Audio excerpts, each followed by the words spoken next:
Aleluia! Bom dia, renovada, a paz do Senhor. Que dia maravilhoso para estarmos na casa do Senhor, amém? Você já fez um elogio para alguém que está aí pertinho de você? Olha para esta pessoa maravilhosa, elegante, cheirosa. Faça um elogio educadamente, graças a Deus. Se você é marido e mulher como Ediane Kleder, dá um beijinho, isso, aleluia. Como é bom estarmos juntos na casa do Pai nesta manhã, amém? Irmãos, apenas reforçando, aliás, irmãs, onde estão as mulheres da casa hoje aqui? Glória a Deus. Lembrando que é nesse final de semana o nosso congresso de mulheres, certo? Sabrina, você está por aí? Tem inscrições? Até quando? Até hoje, amém? Faz hoje, mas se não der para fazer hoje, dá para fazer até quando, Sabrina? Quarta-feira. Pastor, pode ser quinta? Não, até quarta-feira, amém, irmãs? Nós estamos orando pelo nosso congresso. Uma vez ao ano, a gente passa o ano inteiro orando por essa oportunidade de ver as mulheres da nossa igreja recebendo algo novo da parte do Senhor. E você, mulher, não pode ficar de fora, porque é bênção para você, para sua casa, para sua família. Então venha e traga todo mundo em nome de Jesus, amém? Pronto, agora temos luz aqui, dá para admirar mais a tua beleza, graças a Deus. Amém, irmãos. Nós estamos felizes com tudo que o Senhor tem feito. Que dia maravilhoso para estarmos na casa do Senhor. Eu fui incumbido com muito temor e gratidão nesta manhã de trazer a palavra. Então eu quero que você ore por mim, amém?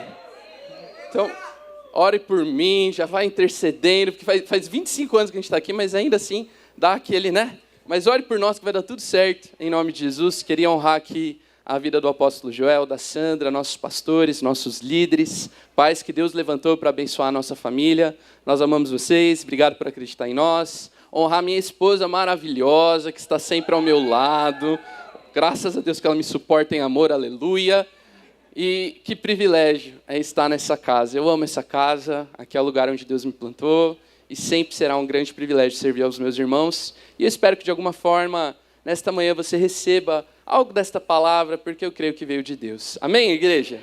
Glória a Deus. Então vamos lá, já vamos preparar o nosso coração, porque hoje é dia de bênção, de milagre, em nome de Jesus. E eu queria compartilhar, só lembrando, a gente está no mês, qual é o nosso tema do mês mesmo? Uma fé em ação. E o tema hoje talvez pareça um pouco diferente, mas eu creio que vai falar com você. Se você puder, abra sua Bíblia em Hebreus 11, 1. De novo, graças a Deus por isso. A palavra do Senhor se renova, amém?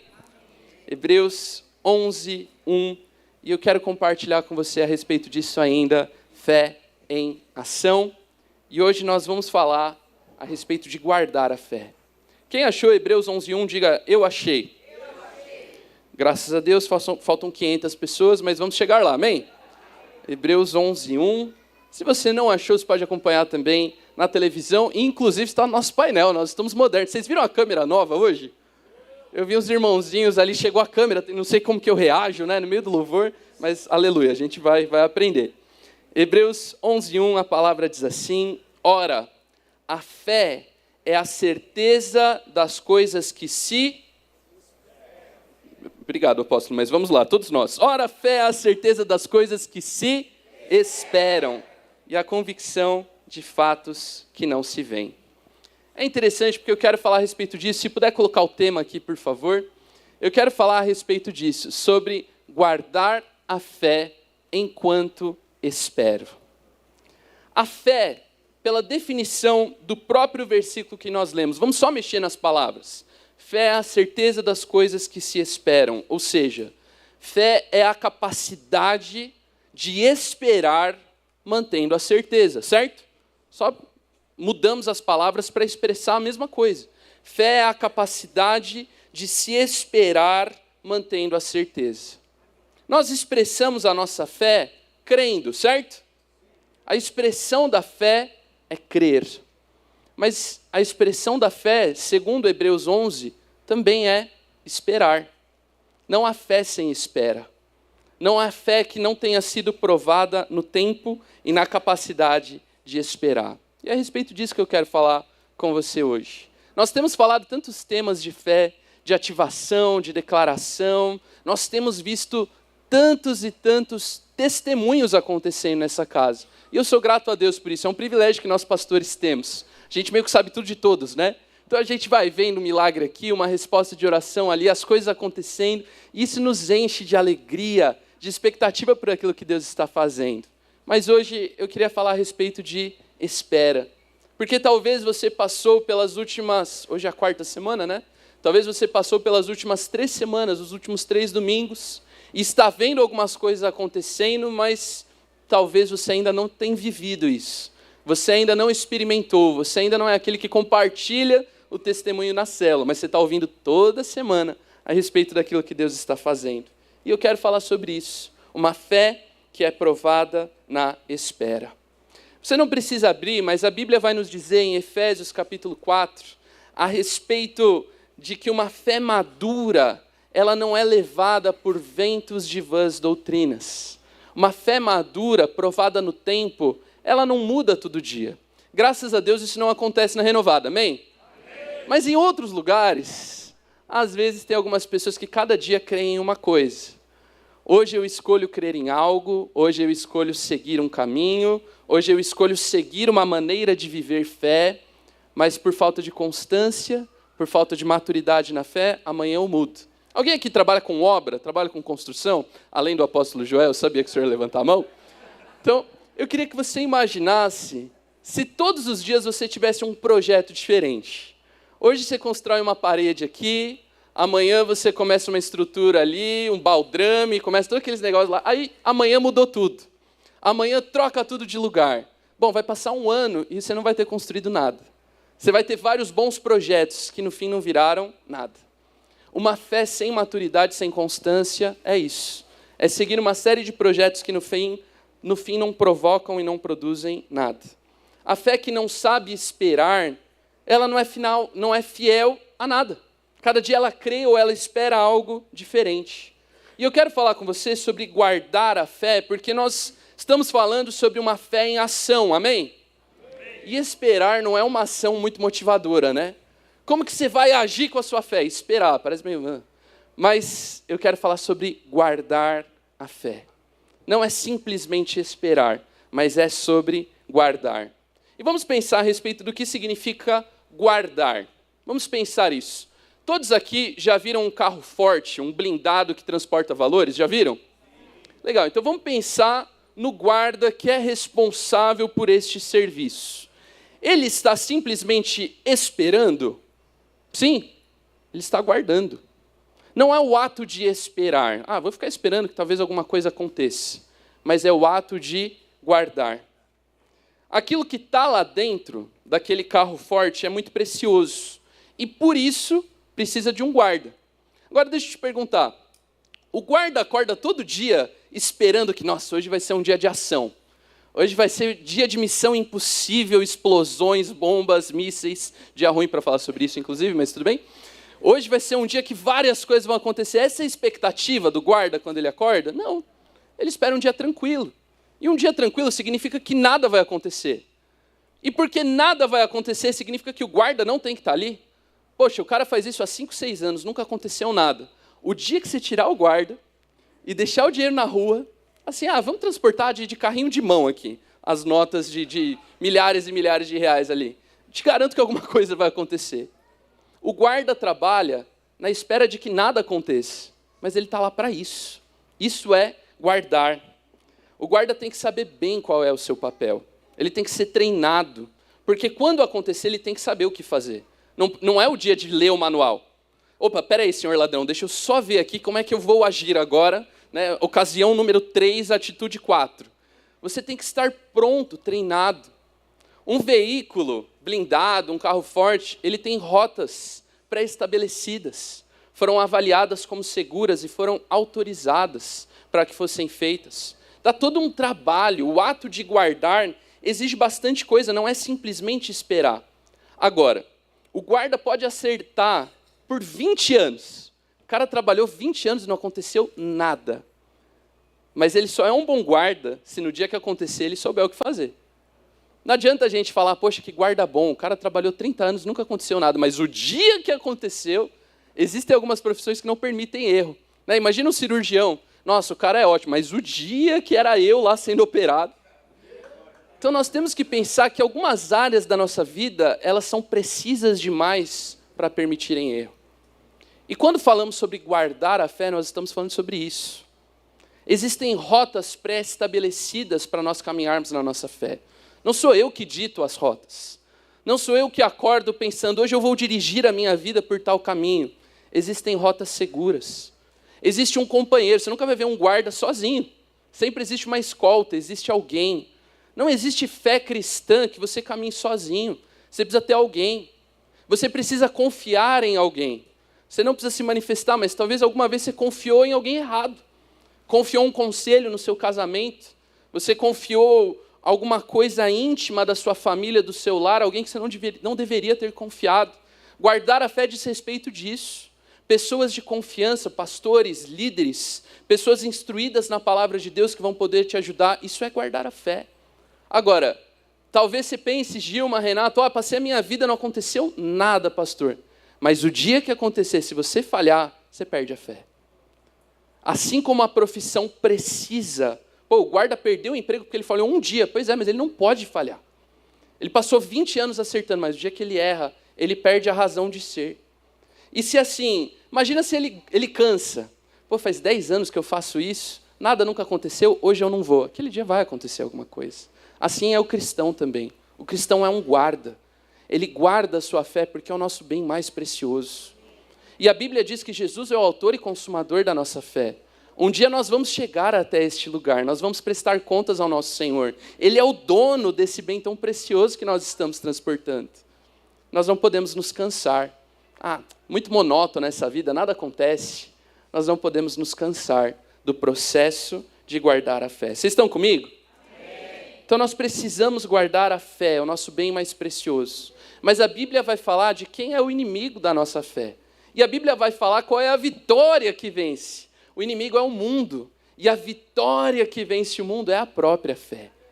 Então o ladrão vem para matar, roubar, destruir. O mundo vai se levantar tentando frustrar e destruir a tua fé. Mas a vitória que vence o mundo é a nossa fé. E uma fé constante, que não muda de projeto a cada dia, mas que permanece todos os dias. Amém? Então vamos falar sobre algumas rotas pré-estabelecidas para a nossa fé. Amém? Como é que eu vivo essa vida cristã de fé de uma maneira correta, segura, onde eu vou poder guardá-la? E eu quero falar com você a respeito de alguns pontos. O primeiro deles, eu quero falar sobre guardar a fé até o fim. Você pode falar isso para a pessoa que está ao teu lado? Até o fim. E para isso nós vamos ler 2 Timóteo 4:7. Eu creio que já está aqui também. 2 Timóteo 4:7. A palavra diz assim, o apóstolo Paulo escreve: combati o bom combate, completei a carreira, a corrida, guardei a fé. De novo, guardei a fé. Desde agora me está guardada a coroa da justiça, que o Senhor, reto juiz, me dará naquele dia. E não somente a mim, mas a todos aqueles os que amam a sua vinda. Hoje eu quero começar pelo final. O produto final da nossa fé, meu irmão. O produto final da sua fé não são os milagres. Sinto te dizer isso. O produto final da sua fé não é prosperidade. O produto final da sua fé não é um emprego novo, carro novo, a casa nova. É evidente que a gente espera, ora, acredita, lutamos por isso, porque é bíblico. Em Jesus nós temos vida e vida abundante. Há tesouros separados para os filhos do rei, amém? Mas esse não é o produto final da nossa fé. O produto final da nossa fé, o apóstolo Paulo escreve: eu cheguei ao final, eu concluo, estou concluindo o meu projeto de vida, mas eu guardei a fé, eu continuei até aqui, sem esmorecer, sem deixar a minha fé morrer. O produto final da nossa fé é a eternidade ao lado do nosso Senhor, amém?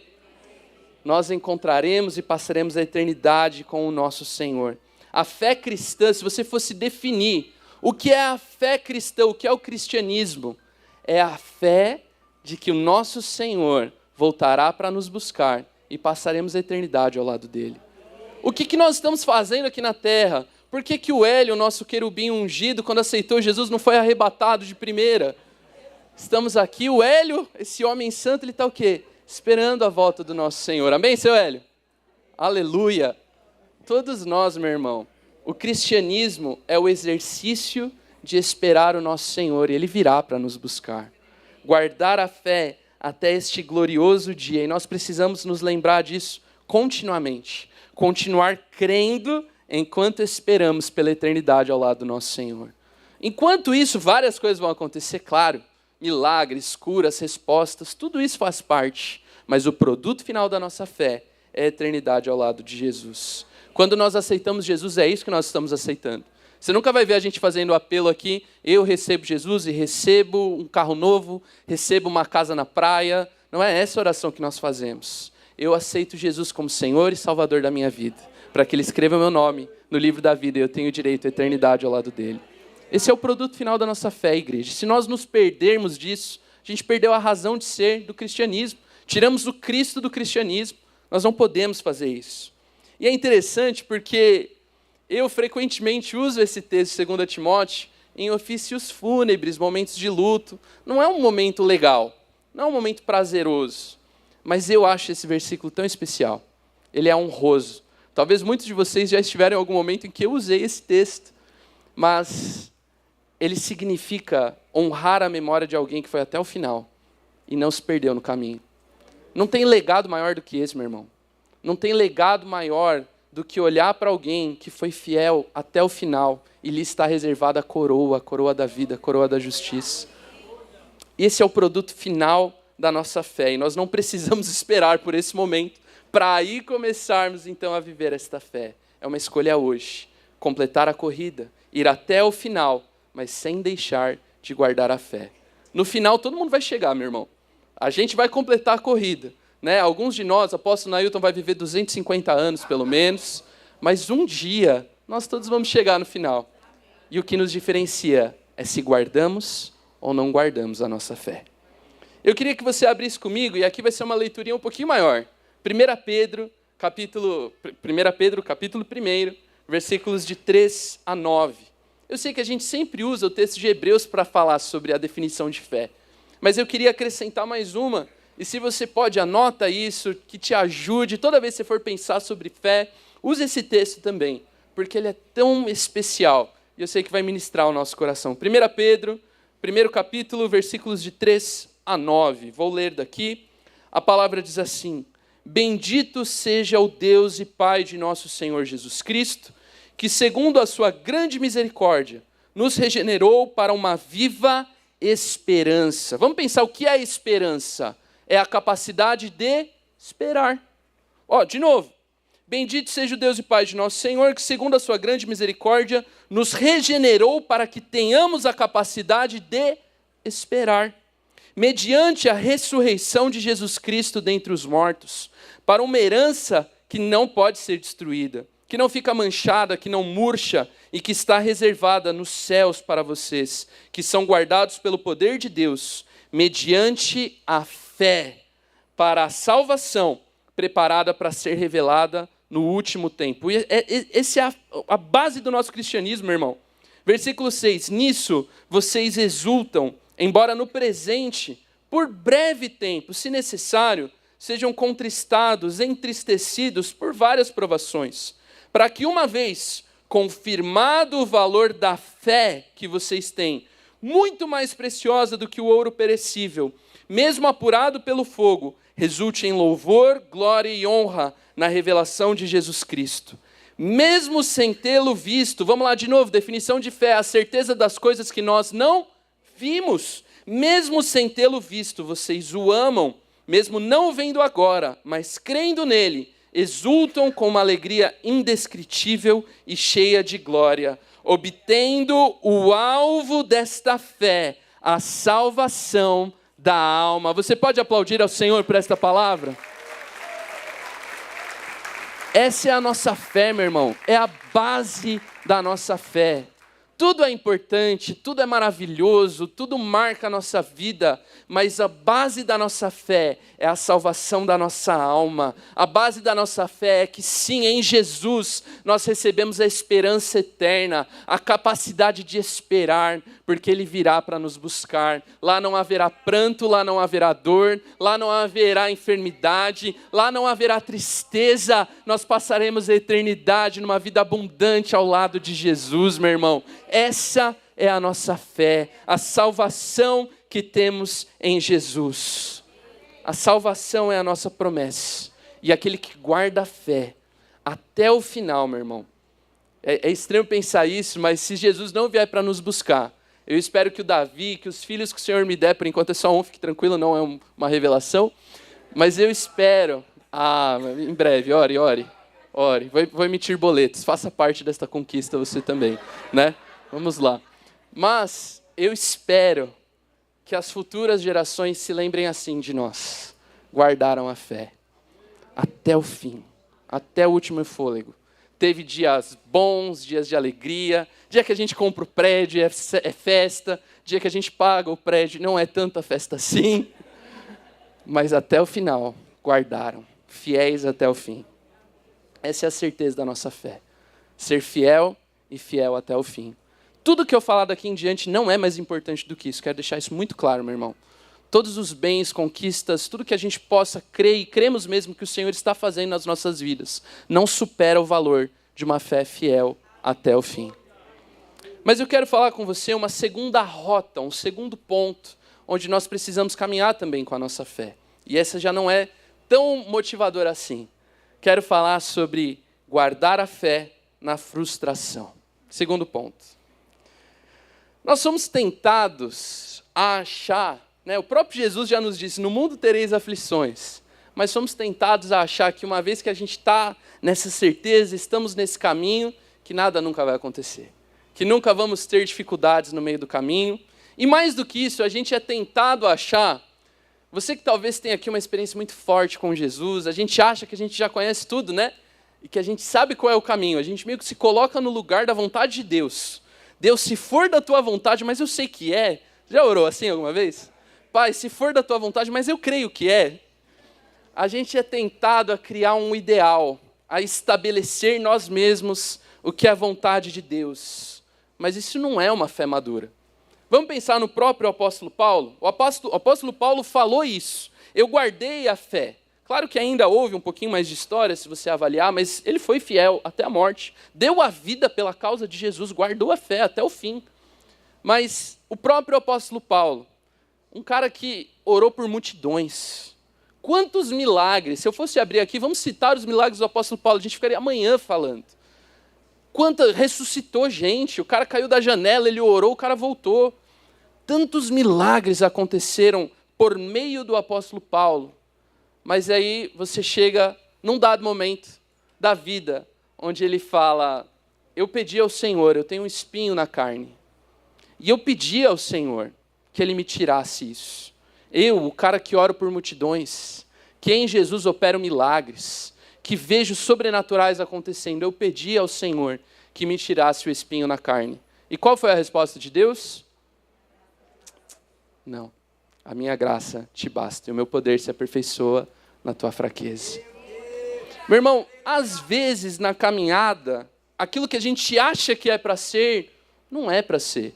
E de verdade, eu não tenho como te explicar por quê. Eu, olhando para a história do apóstolo Paulo, na minha justiça própria, dá vontade da gente interceder pelo apóstolo Paulo? Senhor, como se um negócio meio errado isso aí, mas enfim, meio esotérico, mas Senhor, tenha compaixão do apóstolo Paulo. Não existe isso, porque de alguma forma a vontade perfeita, boa, agradável, soberana de Deus se cumpriu por meio dessa frustração. Se isso aconteceu com o apóstolo Paulo, meu irmão, quanto mais eu, quanto mais nós. Davi, o homem segundo o coração de Deus, um exemplo, teve seus erros bastante graves, mas alguém a quem nós admiramos tanto, um bom rei. Ouso dizer, entre eles, Salomão, os melhores reis que existem na história do povo de Israel. Davi chegou um dado momento que ele errou, e ele pediu a Deus, Deus, perdão, mas eu peço que o Senhor poupe a vida do meu filho. Você conhece essa história? Ele pediu isso a Deus, orou, salvo engano, foram 7 dias. Ele orou, não comeu, não bebeu, ficou ali prostrado, mas o Senhor não fez. O Senhor não fez. Que frustração para aquele homem. Que dificuldade tentar entender isso. Vamos pensar o nosso exemplo maior, o Cristo do nosso cristianismo, Jesus. Se você vê o começo do ministério de Jesus, podia ser tão bonitinho, Podia ser uma coisa legal, alegre, leve, mas o começo do ministério de Jesus, você vai ler, Jesus foi levado ao deserto, conduzido pelo Espírito. Não foram os demônios, não foi o mal, não foi o mundo, não foram os erros de Jesus que o levaram ao deserto, mas o Espírito Santo conduziu. A gente passou um mês inteiro ano passado falando sobre as lições do deserto, amém? A gente aprendeu bem, amém? Não vamos voltar. Em nome de Jesus, Senhor, nos livra do deserto. Mas, às vezes, faz parte do processo. O Espírito Santo conduziu Jesus ao deserto para que ali ele fosse tentado. 40 dias de privação, de fome, de necessidade e muitas provações, provocações que vieram. Mas Jesus foi fiel e guardou a sua fé. Jesus, homem neste momento, fiel e guardou a fé até o fim. E Jesus vai do deserto aos jardins. Você chega no final do ministério de Jesus, você vai ao Getsêmani, um lugar onde Jesus sofreu por mim e por você. E o Jesus, homem, naquele momento ele fez uma oração ousada. Ele disse, Pai, se possível, passa de mim, mas seja feita. Jesus, homem, ele veio para isso. Ele sabia a razão de ser da sua vinda. Diz a Bíblia em Filipenses. Esse foi o propósito pelo qual ele se esvaziou da sua glória. Mas o Jesus homem, naquele momento, teve a sua vontade esmagada. Aquilo que ele queria foi frustrado pela vontade do Pai. Mas ele se submeteu e guardou a fé até o final. Meu irmão, nós aprendemos com essas histórias que nós também precisamos lidar com os nãos de Deus. Com o momento em que a coisa não acontece. Nesta quarta semana de um mês em que estamos falando de fé, de milagre, de sobrenatural, talvez você está aqui, pastor, eu estou vindo há 4 semanas aqui na frente no altar e ainda não aconteceu. Eu estou há anos esperando. Meu irmão, tem coisas que nós como pastores que amamos essa casa, nós amamos o rebanho que Deus nos deu. Tem coisas que às vezes a gente não vai saber explicar, mas nós cremos. Nós cremos naquele que é o autor e consumador da nossa fé. E assim como o apóstolo Paulo, fiel até o fim, nós seremos fiéis até o fim.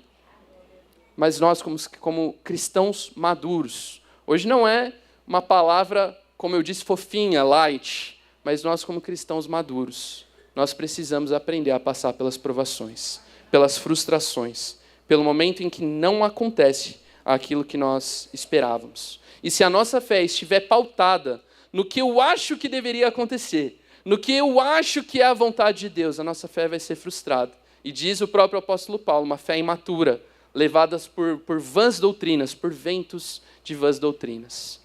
E até para fazer coisas boas. Quantos aqui trabalham na casa do Senhor, em alguma área, algum ministério, na célula? Meu irmão, tem algumas coisas que são verdades, ora, é bom fazer. Mas, às vezes, você está fazendo, talvez você líder de célula que está aqui há tanto tempo, você que está lutando, que tem se dedicado, você que está lá no Atalaias evangelizando e você não vê as coisas acontecendo. Às vezes a gente não sabe explicar, mas nós cremos na vontade de Deus. O próprio Deus, se você for ler em Atos 16, não, anota aí, não, verifica isso depois, mas Atos 16 vai contar o momento em que o apóstolo Paulo e os seus companheiros queriam ir pregar em um lugar. Pregar é bom, amém? Nós devemos pregar, nós devemos ser instrumentos do ID, como diz Mateus 28:19. Paulo queria ir pregar, isso é bom? Deus disse, não, você não vai. Não é para lá que eu quero te mandar. Senhor, mas é isso que eu quero fazer, mas é assim que eu quero te servir. Mas não é isso que eu espero de você. Uau, como? Vontade de Deus, soberana. Lidar com a frustração de que não é o que Deus esperava naquele momento. O rei Davi, o grande rei Davi, quis construir um templo para Deus. Bom ou ruim? Muito bom. Quantos aqui, se você ficasse milionário hoje, amém? Aleluia, Senhor. Você construiria algo para o Senhor em honra ao Deus de toda a terra? Eu construiria o melhor que eu poderia, o melhor prédio que existe para honrar o nome de Jesus. Mas Deus disse para Davi, não, você é rei, você pode, mas você não vai construir. Não é com você que eu quero fazer isso, vai ser teu filho, Salomão. E Davi ficou assim, então tá, beleza. Frustrado, não? Queria fazer algo que é bom, mas não é isso que o Senhor espera de mim hoje. Jeremias, ministério de intercessão que aqui está, Jeremias 2 vezes foi interceder pela nação, pelo reino de Judá, que estava um caos, e Deus disse, para, eu não quero que você interceda por Judá. Coisas que são verdades absolutas. Quer dizer que eu devo parar de interceder, pastor? Não! Mas quer dizer que nós precisamos estar tão prontos para ouvir a voz de Deus, que aquilo que a gente acha que a gente deve fazer, aquilo que eu acho que é a vontade de Deus, eu preciso estar pronto para ouvir a direção do Espírito Santo. É óbvio que se você não ouvir uma direção clara e específica, ore, pregue, construa, faça todo o trabalho na casa do Senhor, óbvio, amém? Mas a gente precisa estar atento a ouvir a voz do Senhor, para que Ele frustre as nossas vontades e cumpra a vontade dEle. Isso é uma fé madura. Essa é a certeza de que Ele é o dono da minha vida, Ele é Senhor, Ele é dono da minha vida e não mais eu mesmo. Terceiro e último ponto sobre esta rota, onde nós precisamos caminhar com a nossa fé. Eu quero falar com você sobre guardar a fé, mesmo em meio ao cansaço. Talvez alguns que aqui estão tenham uma caminhada tão linda com Jesus. De novo, privilégios que nós temos como pastores, de caminhar com alguns aqui há 20, 25, o apóstolo 30, 40 anos, e nós vemos uma fé inabalável, constante, isso nos emociona, isso nos traz uma alegria, um orgulho santo, né? Mas mesmo a pessoa mais inabalável, às vezes tem que lutar com cansaço. Jesus chegou no Getsemane, Jesus, que era Jesus, chegou no Getsemane e teve que ter a sua vontade frustrada. Quanto mais nós, talvez não passemos por cansaço na nossa caminhada. Nesse ponto anterior, nós falamos sobre os momentos em que Deus disse não. Não vai pregar, não vai fazer isso, não vou fazer, não vai tirar o espinho na carne, beleza. Mas e quando Deus... Você lida com aquele silêncio de Deus? Você já passou por esse processo? De orar e não estar entendendo, mas enquanto você não está entendendo, você continua lá. Senhor, eu não sei o que fazer, mas eu sei que eu não posso parar. O texto que nós lemos a respeito do apóstolo Paulo, em 2 Timóteo, ele foi muito feliz, o apóstolo Paulo foi muito feliz no seu exemplo. Ele faz, por conta da cultura greco-romana, ele faz esse comparativo com o esporte, com a corrida. A nossa igreja, eles têm o right run, né? Tem os maratonistas da nossa igreja. Glória a Deus pela vida de vocês. Eu sou um fiel intercessor pelos nossos maratonistas. Eles saem, eu estou com as mãos estendidas, os abençoando todos os domingos. Tem hoje também? Final de semana que vem. Então tá bom, beleza. Eu estarei intercedendo por vocês, certamente. Mas, que exemplo feliz que o apóstolo Paulo usou. Ele podia ter usado tantos exemplos, né? A fé é como pular de um penhasco e em 1 hora você chega lá embaixo. Uai, já foi, agora segue. A fé é como um tiro ao alvo. Lançou, agora deixa rolar que 1 hora chega. Mas ele fala a respeito de uma corrida, a respeito de uma maratona. E foi nessa cultura que se estabeleceram as grandes maratonas. E aqui, como eu disse, é uma igreja esportiva, uma igreja atlética. Nós temos vários maratonistas. Eu não sou um deles, mas tudo bem. Mas eu perguntei aqui para a inteligência artificial, me defina como deve ser um maratonista. Eu vou ler para vocês, presta atenção aqui. Diz o chat, um maratonista não deve dar tudo de si no início da prova, pois a maratona é uma corrida de resistência e exige um ritmo constante e sustentável. É crucial gerenciar a energia e evitar o esforço máximo logo no começo, para que se não chegue ao limite físico e não se consiga chegar ao final. Também é essencial que o maratonista se hidrate durante o desenvolvimento da prova, ainda que ele não sinta sede. Olha que interessante. Ainda que ele não sinta sede, ele precisa se hidratar durante a prova. O planejamento do ritmo, gestão da intensidade e constância na hidratação são fundamentais para completar a prova com sucesso. O apóstolo Paulo fez o comparativo com isso aqui. A fé cristã é isso aqui. Não é uma prova de 100 metros. Sai correndo que nem um doido e vê quem chega primeiro. É uma prova de resistência. É uma prova de constância. E é verdade que quando a gente guarda a fé, às vezes são dias e dias correndo, anos correndo, e talvez você ainda não viveu aquele testemunho que há tanto tempo você tem aguardado. Mas o que eu quero te dizer, não permita que o cansaço te vença. O importante é chegar ao final da prova. Talvez em alguns momentos você tenha que dar uma respirada, você precisa se hidratar, A palavra de Deus, ela nos alimenta. Mesmo que você não sinta sede, você precisa se hidratar. Mesmo que no dia do cansaço você não sinta vontade, mas você precisa se alimentar da palavra de Deus. É assim que você chega ao final da prova. Talvez você está há tanto tempo lutando, e eu te digo aquilo que a palavra diz em Mateus 11. Jesus nos chama aos cansados e sobrecarregados. E Jesus diz, vocês encontrarão descanso para suas almas. Jesus nos chama, no meio da prova da vida, para que nós sejamos recarregados e sustentados por Ele. Porque quando nós somos fracos, então somos fortes. Isaías 40 vai nos dizer que Ele multiplica as forças ao cansado e dá vigor ao que não tem mais forças. Pois aqueles que esperam, de novo, a capacidade de esperar, isso é fé. Aqueles que esperam no Senhor, estes renovam as suas forças. Voam como águias, correm e não se cansam, não ficam exaustos, andam e não se cansam. Essa promessa é sobre você hoje, meu irmão, minha irmã. Talvez você está cansado. De novo, não se sinta acusado por esta palavra. A palavra do Senhor, ela está aqui para te consolar, para te alimentar e para te manter em pé. Faz anos que você está correndo. Talvez é tempo de dar uma respirada, dar uma hidratada. Mas eu te garanto que não é tempo de desistir da prova. Seja recarregado em Jesus. Será que você pode se colocar de pé no seu lugar? Se o louvor estiver aqui, eles puderem entrar todos. Durante essa palavra eu senti de falar algo para vocês. Eu já vou falar, tá?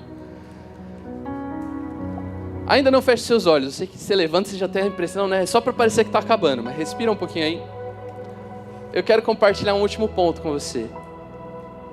Nesse mês, nós falamos sobre Ezequiel 37, que é a visão do vale dos ossos. Vocês lembram dessa palavra? Ela foi tão marcante. E eu ouço essa palavra desde que eu nasci, eu cresci aqui. E anteontem o Senhor falou comigo algo que eu nunca tinha pensado. E eu quero usar isso como conclusão desta palavra. Eu não quero te desmotivar a orar pelo milagre, não é isso.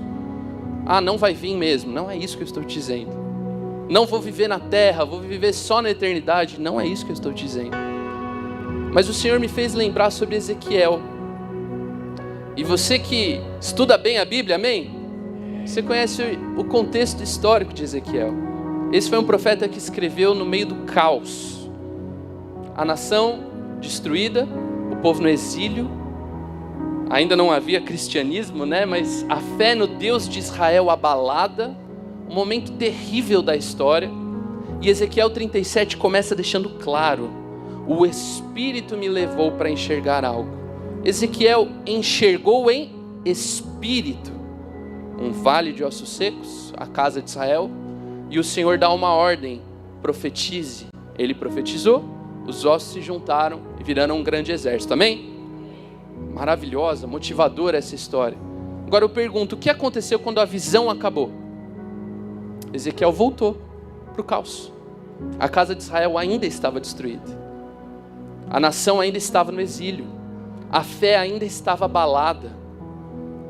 E eu oro para que não seja assim com a gente, mas Ezequiel passou a vida dele crendo e esperando por algo que ele não viu acontecer. Mas ele profetizou. E porque ele profetizou 2000, aliás, muito mais que isso, 2500 e tantos anos se passaram e nós estamos falando sobre ele. Você imagina se o Espírito Santo tivesse falado: Ezequiel profetiza, e ele dissesse: mas Senhor, não acontece. Senhor, o Senhor me falou para profetizar tanta coisa e nada acontece. A história teria sido completamente diferente. A gente nem saberia do nome desse cara, porque ele teria falhado na fé. Nós falamos sobre Ezequiel porque ele profetizou algo que ele viu em espírito, mas ele não chegou a ver com os olhos carnais, com os olhos físicos. E hoje eu quero convocar uma igreja que talvez ainda não esteja vendo. Pastor, a minha família ainda é um vale de ossos secos. Minha saúde, meu diagnóstico, minha vida financeira, os meus filhos, eu ainda olho e eu só vejo destruição. Mas o Senhor te chama, como chama Ezequiel: profetiza sobre o vale de ossos secos. Fiel até o fim, fiel no cansaço, fiel na espera, fiel na frustração. mas nunca parar de crer e profetizar. E eu pedi para o louvor entrar, nem todos entraram, mas tudo bem, porque eu queria, através do Ministério de Louvor, eu queria honrar vocês, e assim o audiovisual, o acolhimento, todos que trabalham, porque nós como pastores, nós temos o privilégio de conhecer a vida de vocês, e eu estive com vocês e com muitos dos nossos voluntários, em dia em que as coisas não aconteceram do jeito que a gente esperava. Houve velórios, houve enfermidades que não foram curadas, há pessoas nesse altar que estão esperando por uma cura e lutando com diagnósticos, e nós sabemos disso. E eu quero honrar vocês, porque ao nos ministrar, vocês ministram verdade de Deus, uma fé constante, não uma fé imatura. Vocês que permanecem. Isso em todos os ministérios que aqui estão. Você é servido por uma casa de pessoas fiéis. Nem todo mundo que está te servindo hoje já viu o milagre acontecendo. Nem todo mundo que está te servindo hoje nessa casa já tem um testemunho para contar. Mas estão aqui, guardando a fé até o fim. Isso é ser igreja. Isso é permanecer até o fim. E eu queria fazer um convite a você. Se de alguma forma essa palavra falou com você e tem sido difícil seguir na maratona, talvez você já viveu momentos de frustração, você está aqui, você está lutando para permanecer, você não quer desistir, mas tem sido tão difícil. Você tem lutado para crer no milagre, você tem lutado para permanecer, mesmo quando as coisas não acontecem. Talvez você se sente como Ezequiel, eu estou profetizando e eu saio daqui da igreja com uma fé, mas eu volto para casa, não é isso que eu vejo. Mas eu não quero parar de profetizar. Se esta palavra é para você, guardar a fé até o fim, eu queria te convidar, saia do seu lugar, o altar está aberto, para que nós recebamos do Senhor o toque, o renovo. Ele multiplica as forças ao cansado, Ele renova aquele que não tem mais vigor. Até os jovens correm e se cansam, mas nós não. Os que esperam no Senhor são renovados, voam como águia. O Senhor hoje te chama fiel até o fim, até a coroa da vida. E nós queremos ser como Ezequiel na tua vida, meu irmão. Nós queremos profetizar, porque nós cremos no Deus de milagres. Nós cremos em um Deus que não falha. Nós cremos em um Deus que opera milagres hoje. E isso é promessa sobre a tua vida. A palavra de Deus diz: crê no Senhor Jesus e será salvo você e a sua casa. Se a sua família hoje é um vale de ossos secos, nós profetizamos a palavra de Deus, salvação, você e a sua casa. A palavra de Deus diz: se há alguém entre nós enfermo, que nós chamemos os presbíteros e oremos, porque a oração pode muitos nos seus efeitos. Se há enfermidade sobre você, no poder da palavra de Deus, na autoridade do nome de Jesus, nós declaramos: a oração pode muito nos seus efeitos, a cura e a milagre para a sua vida. E nós vamos continuar declarando isso até o fim, até que nós vejamos isso com os nossos olhos. Nós não vamos parar de declarar um milagre sobre a tua vida. Vamos orar então? Levante suas mãos aos céus. Os pastores que estão aqui, muitos irmãos estão aqui à frente, mas se puderem, toquem, passem tocando, impondo as mãos e profetizando. Esta casa, esta igreja é uma casa de milagres, é uma casa de sobrenatural. Senhor, no nome de Jesus, o Senhor conhece cada um que está aqui, cada necessidade, cada situação, Senhor, que tem sido provada no tempo. O Senhor conhece esta mãe, este pai que está orando, Senhor, há tanto tempo, mas ainda não viu. O Senhor conhece, Senhor, este irmão, essa irmã que está lutando com um diagnóstico tão difícil, mas não parou, não deixou de estar na tua casa, não deixou de te servir. O Senhor conhece, Pai, a situação mais íntima e mais profunda de cada um de nós. E nós te agradecemos porque a tua palavra, ela não nos acusa, mas ela nos renova e nos fortalece. Pela tua palavra nós estamos de pé. É a tua palavra que nos alimenta, mesmo em meio à maratona, mesmo em meio ao cansaço. Quando as forças faltam, a tua palavra não falta. Quando nos falta, Senhor, um apoio, o Senhor não nos falta para nos sustentar em pé. Obrigado, Senhor, porque a nossa fé está em Jesus. Tudo pode passar, tudo pode mudar, a economia pode mudar, os governos se levantam e caem, os homens vêm e vão, mas Jesus permanece para sempre, pelos séculos dos séculos, e a nossa fé está no Senhor. Tudo pode passar e tudo pode mudar, mas o Senhor permanece, e nós permanecemos em Ti para sempre, permanecemos em Jesus. Se permanecermos em Jesus, daremos frutos, e frutos que permanecem também. Nós oramos por isso, Senhor. Eu oro por uma igreja madura, uma igreja de milagres, uma igreja de sobrenatural, uma igreja de profetas, que profetiza no vale de ossos secos, mas que mesmo quando não vemos os ossos se juntando, nós continuamos, nós não paramos de profetizar, nós não paramos de declarar, nós não paramos de acreditar. A nossa fé é provada no tempo, nossa fé é provada na espera, e nós esperamos pelo Senhor.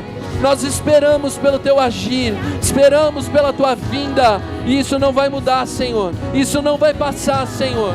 Pai, eu oro agora por cada situação aqui representada, oro por cada lar aqui representado, Pai. Sustenta, toca, opera, Senhor, aquilo que só o Senhor pode fazer. As nossas palavras humanas e terrenas são insuficientes, mas a Tua palavra é suficiente, a Tua graça nos basta. O Teu poder se aperfeiçoa na nossa fraqueza, porque quando somos fracos, então o Senhor nos faz fortes. Senhor, aqui está a nossa fraqueza, aqui está a nossa sinceridade, o nosso cansaço, a nossa espera. Senhor, não tem sido fácil, mas nós não paramos, e nós não vamos parar. Nós não vamos parar de acreditar, não vamos parar de declarar sobre o vale de ossos secos, não vamos parar de ser profetas na nossa geração. Nos ajuda, Senhor, nos sustenta de pé, nos levanta de novo, Senhor. Alguns de nós estamos lutando com situações tão difíceis, mas nós não queremos parar. A nossa fé não está nas circunstâncias, mas está em Jesus, autor e consumador da nossa fé. Nossa fé permanece e permanecerá em Ti para sempre, Senhor. Para sempre, Senhor. Para sempre, Senhor. Para sempre, Senhor.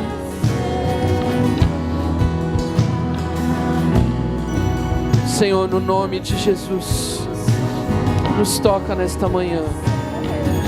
Nós precisamos do Senhor, precisamos da Tua ajuda, precisamos do Teu sustento, do Teu abraço e do Teu consolo, Senhor, no nome de Jesus, no nome de Jesus. Irmãos, eu sinto da parte do Senhor, bem objetivamente, mas eu queria fazer isso. Deus está levantando uma geração de profetas nesta casa, como Ezequiel. Ezequiel não viu, mas ele não parou de profetizar. E eu queria que nós fizéssemos isso agora.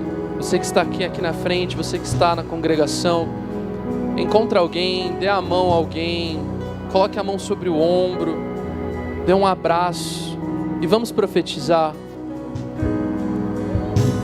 Talvez o seu vale de ossos secos está tão difícil, mas ainda assim o Senhor te diz: profetiza, filho do homem, profetiza.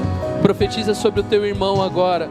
Profetiza sobre esta irmã que está ao teu lado. Profetize sobre esta família.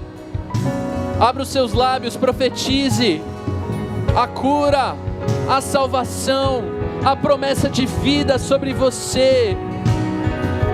Talvez você se sinta tão seco, mas o Senhor te chama, seja profeta agora. Nós somos uma igreja profética, uma igreja que profetiza o vale de ossos secos, uma igreja que declara cura, uma igreja que declara salvação, uma igreja que crê no milagre, uma casa de milagres, um lugar de manifestação do poder de Deus. Pai, nós nos unimos agora, nós ligamos estas palavras de bênção nos céus e na terra, palavra de cura, palavra de salvação, porque é isso que a Tua palavra nos diz, e nós declaramos e profetizamos sobre nós profetizamos sobre os nossos irmãos, porque cremos que o Senhor age, porque cremos que a oração pode muito nos seus efeitos, porque cremos que as portas do inferno não prevalecem contra a igreja, e nós somos a igreja de Cristo, a igreja gloriosa do Senhor, e até que o Senhor volte para nos buscar, nós estaremos em pé, profetizando, nós estaremos firmes, acreditando e declarando, porque o nosso Deus é um Deus de milagres. Nós não paramos de crer, nós não paramos na caminhada, porque cremos na Tua palavra, hoje e para sempre, em nome de Jesus, em nome de Jesus, em nome de Jesus. Obrigado, Senhor, obrigado, Senhor, obrigado pelas palavras que foram liberadas aqui, obrigado, Senhor, obrigado, Jesus. Você pode permanecer no seu lugar por um segundo? Meus irmãos, tudo que nós falamos, eu volto ao primeiro ponto, ele é o mais importante, ele é a base da nossa fé. Permaneça aqui. A nossa fé produz para nós salvação eterna em Jesus. Eu acredito e eu declaro sim uma vida abundante, eu acredito de verdade nisso, porque Deus é bom, Jesus é bom, tem prazer em abençoar os seus filhos, mas eu não estou te prometendo isso.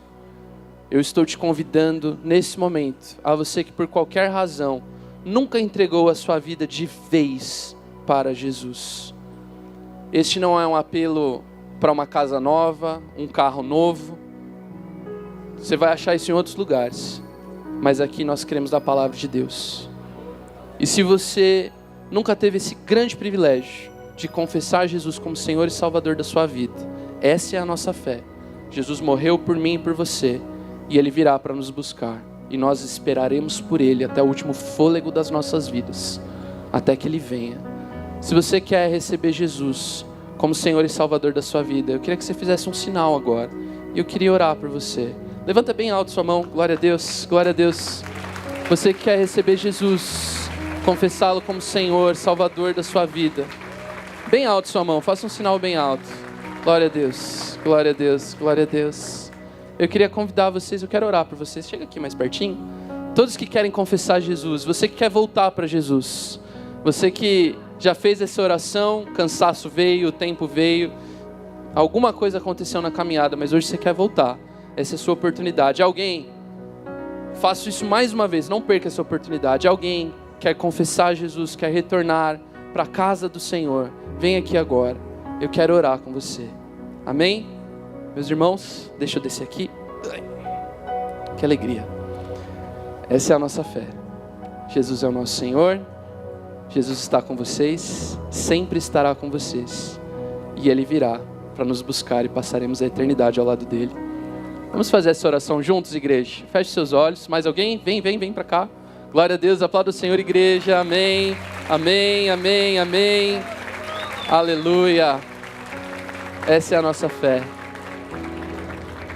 Vamos todos fazer essa oração juntos? Feche seus olhos. Se você concorda com isso, repita: Senhor Jesus, nesta manhã eu ouvi a Tua palavra e eu acredito que ela é a verdade. E por isso eu reconheço e declaro que Jesus Cristo é o Filho de Deus que veio ao mundo e morreu por mim, mas ressuscitou, está vivo e voltará para me buscar. Jesus é o meu único e suficiente Senhor e Salvador, e de hoje em diante a minha vida pertence a Jesus. E eu te peço, Senhor Jesus, perdoa os meus pecados e escreve o meu nome no livro da vida, porque eu vou passar a eternidade ao Teu lado, e eu guardarei a fé até este dia, em nome de Jesus. Amém. Aplauda Jesus, aplauda Jesus. Deus abençoe, meus irmãos. abençoe, Deus abençoe. Glória a Deus. O acolhimento está aqui? Glória a Deus. Meus irmãos, será que vocês podem ir com eles ali? Nós queremos orar por vocês, abençoar vocês. Vamos respirar fundo, igreja? Dá um abraço de alguém que está pertinho de você enquanto você volta ao seu lugar. E declare uma palavra de vida, de esperança, de cura, porque é o Senhor que faz isso nas nossas vidas hoje. Se você crê, vamos aplaudir o Senhor mais uma vez? Fiéis até o fim, em nome de Jesus.